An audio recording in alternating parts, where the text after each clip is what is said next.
Hey everyone, so we're group 3 and we did the article Stylistics in Society and Law Curie by Sandy Petrey.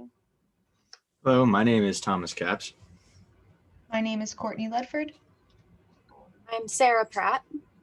I am Keziah Watt. So a little bit about our author is, this is Sandy Petrey, a picture of him. He is a professor at Stonebrook University and he's in the field of cultural studies and comparative literature. His work focused basically on 19th century fiction and contemporary criticism, and his main interests were realist fiction and contemporary literary theory. And then below is just a list of the primary sources that he used in his article to support his argument. Most of them consisted of Zola's 20-book collection. I don't know how to pronounce it. Les Rohan Margards. To provide the textual evidence in the article. So if I might interject, I would like to just kind of annotate that Petrey is looking at multiple works of Zola and not just La Curée. This is because Petrey's argument is regarding Zola's use of different forms of writing and his language when writing, and that's why there are more of Zola's works than just La Curée.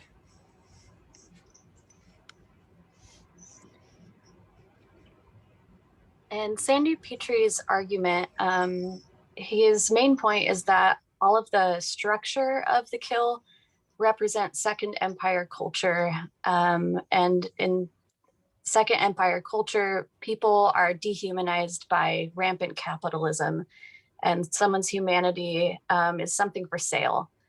And according to Petrey, Marxist categories furnish the most succinct and expressive terminology for coherent critical examination of such a text.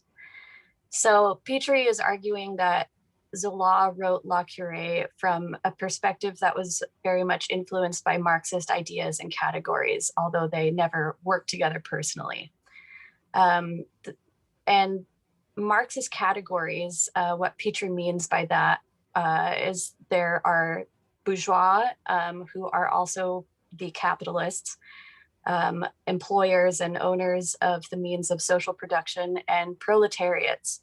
So all of the people that work for the bourgeois and the capitalists.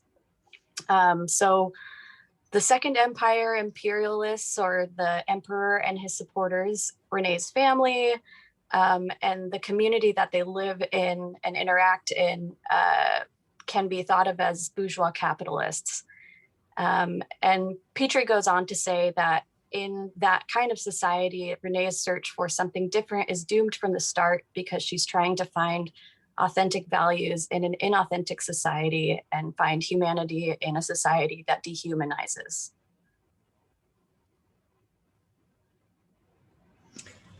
All right, so the secondary sources or discourse community that Sandy Petrey utilizes are various academic authors, publicists, editors, as well as French philosophers and even Marxist theorists and philosophers.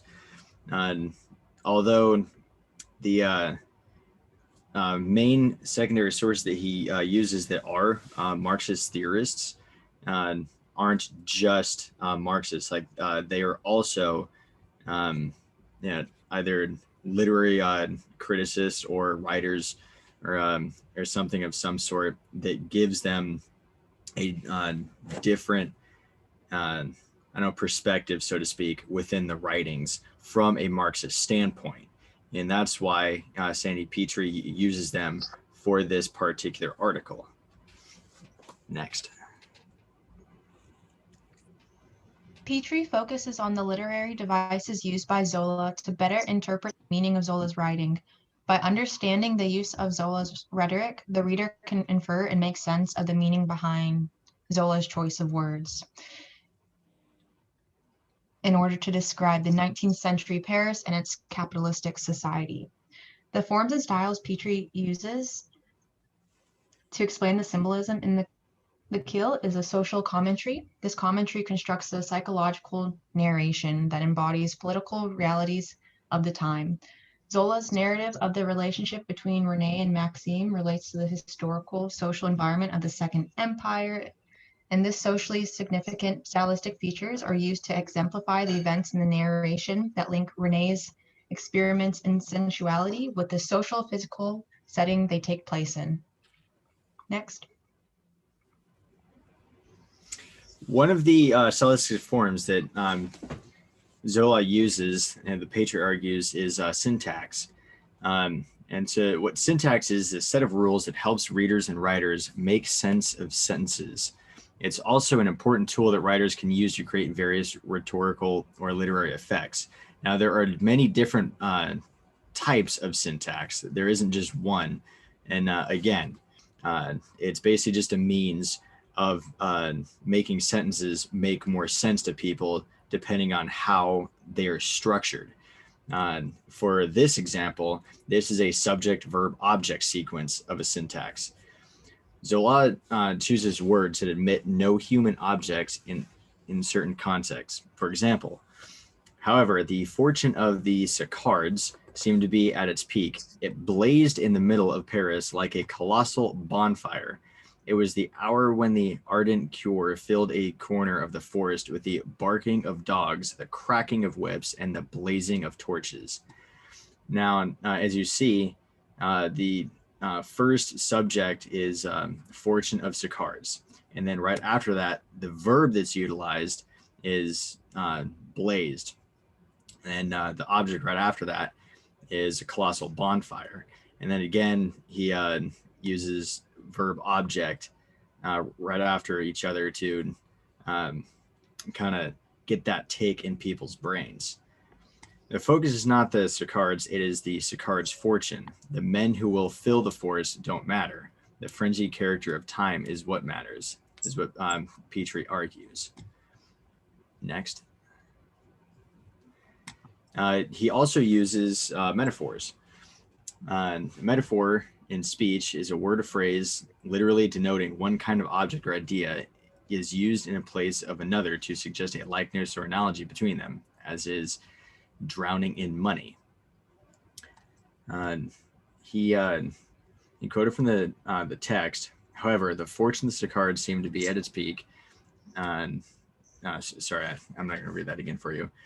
Now he states afterwards, like cependant, which is the French word for however, which designates a specific historical and narrative moment, becomes the metaphoric hero or hour of the time of mythical bacchanalia, when men were dogs ripping apart a fallen stag.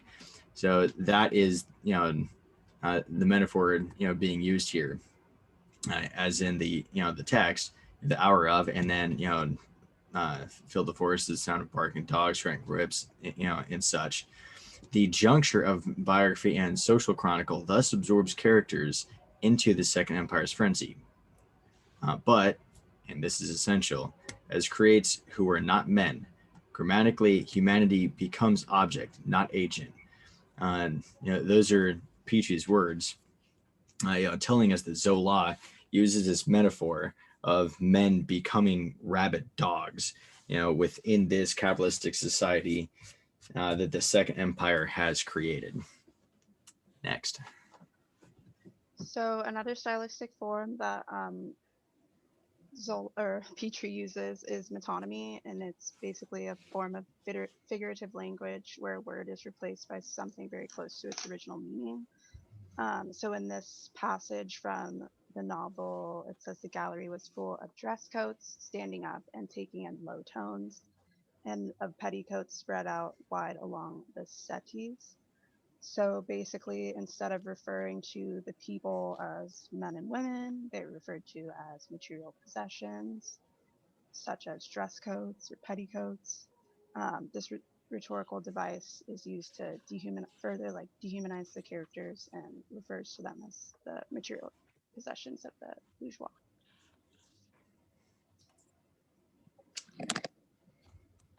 Petrey also uses a lot of mythical allusions or classical allusions as well. And so, for example, in the notorious hothouse scene that has about 5 pages of the description of inside of a greenhouse, Zola kind of litters this with all sorts of allusions and symbolism. One that I thought was particularly significant was on page 38. They resembled, it might have been imagined, the eager, sensual mouths of women, the red lips, soft and moist, of some colossal Messalina, bruised by kisses and constantly renewed with their hungry, bleeding smiles. So Messalina is actually a hydrangea flower, but Zola chose Messalina because it has a historical significance. And it maybe we're not so familiar with it today, but back when readers were reading this, when it was first published, they probably would know about Messalina, who was the 3rd wife of Roman Emperor Claudius. She had a very bad reputation, and often her promiscuity is talked about. She conspired against her husband, and after the jig was up and she was found out, she was executed for it. And so all sorts of things have been said about her in terms of her promiscuity. And I thought this was significant because this is the moment when Renee decides to explore her promiscuity and start an incestuous relationship with her stepson. Next. So another allusion that Zola uses in the novel has to do with using selective adjectives to imply its historical time frame. So we look at the highlighted adjectives of sacred, ideal, ancient, giant, and divine in this passage in the beginning of the novel. Basically, what he's trying to imply is the ancient past, and we know this by looking at the word divine incest in the exemplary notes in the novel. This refers to the mythical gods of antiquity from whom their incest taboos did not exist. So this was Jupiter and Juno. They were brother and sisters, and they were also married. And then another one that Zola talks about is the story of Phaedra. And that, a little background on that story is it's basically a Greek mythology where Phaedra, she falls in love with her stepson, Hippolytus, and was rejected by him. In a plot for revenge, Phaedra lies to her husband, Theseus, and tells him that Hippolytus tried to rape her. So Theseus ends up cursing the sun and asks the god Poseidon to kill him. And then after the death of Hippolytus, Phaedra's lie was exposed, and she ultimately committed suicide to avoid brutal punishment. And in a passage in the novel, this is actually one of the plays that Maxime and Renee go see at the opera, and it's the story of Phaedra. And Renee basically is asking herself, like, is she the modern Phaedra of her time? And so Zola's like pointing to the mythology to show the antiquity of the Second Empire, I guess.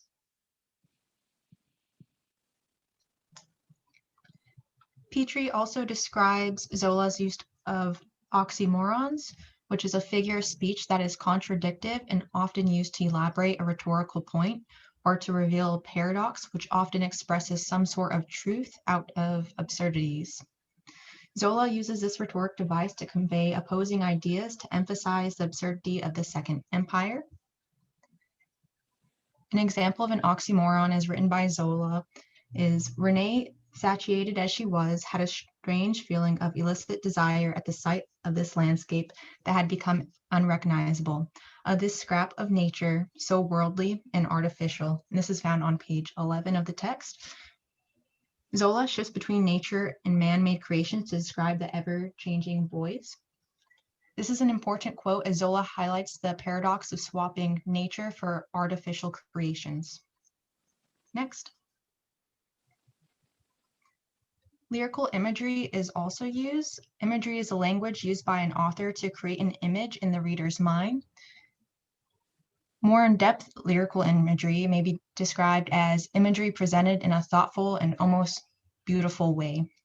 Zola uses descriptive language to illustrate recurring themes throughout the novel. For example, fire and water, light and darkness, noise and silence, and gold and flesh. A quote found on page 98 is, "He, Saccard, held shares in every company, built houses with a sort of mania, turned every trade, and threatened to inundate Paris like a rising tide.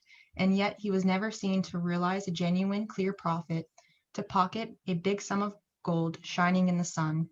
This flood of gold with no known source, which seemed to flow from his office in endless waves."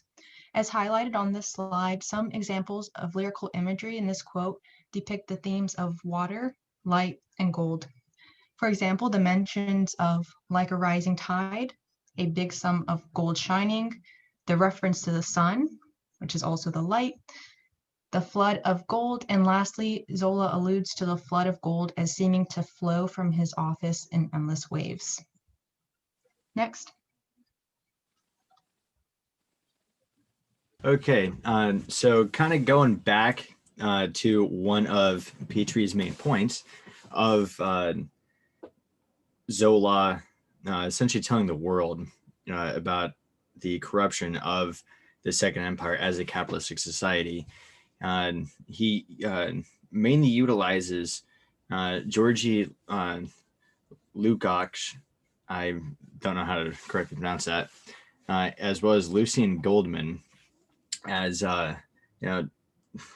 inspirations from Marxist theorists to kind of point out the bad and dark parts of the Second Empire. Lucien Goldman actually kind of worked under and was inspired by Georgy Lukács. And one of the quotes that Petrey focuses on is, "Renee's search for authenticity will end in the discovery that society has made her into a share of stock." Now, this particular is Zola, essentially dehumanizing Renee into something that could be monetized, and that is kind of the main point of Petrey's argument, how like Zola is showing that their capitalistic society is like monetizing people, and giving more value to objects. And then Petrey writes, in his exposition of George Lukács' theory of the novel, Lucien Goldman defines the subject of genre as a hero's quest for authentic values in an authentic society, which we went over in a previous slide. And this was derived from a Marxist theorist, as well as a literary critic. So we can really kind of go in with that mindset from a Marxist point of view, criticizing the Second Empire, as a like really corrupt capitalistic society. Next. And here's a few sites that we utilized just for the slideshow. This is, that has nothing to do with our primary or secondary sources. These are just a couple of other sites that we use to get the information for, like syntax and definitions and stuff like that. Does anybody else have, any final words they'd like to share? I'd just like to add, we touched on dehumanizing people and the, that it's bad to be in such a capitalistic society. And I just wanted to add that throughout the novel, we see these really long descriptions of houses and clothes and jewelry. And a lot of time is spent just describing all of the things that the Sicard's own. And the narration just kind of tells the story many times of how each bourgeois person envies the other one for what they have. And a lot of the I guess you could call them friendships, but a lot of the relationships are just based around what each person has, and you don't ever get the sense that people are actually friends in a real, authentic way. So I just wanted to add that to talk about what we mean by dehumanization. That's a good point. So I think Thank that you for brings us to the end. Yeah, thanks for listening. Sorry to interrupt. I got one more thing to add. So kind of like to go back for like Sandy Petrey's like main point for the language of Zola. It's like all these different literary critics. They were kind of like sort of like scrutinizing Zola's point of view to find like those deeper meanings. And I know everybody in the class has gone over those deeper meanings through taxonomies and stuff like that, and then how the book itself is structured, and it just kind of like speaks volumes for how so many different points of view can be utilized, and how Zola's colorful language, with all these different forms of writing, and how he structures his sentences and whatnot, lead to deeper meanings than just flat out saying like, hey, this is what's going on, and this is how bad the people are.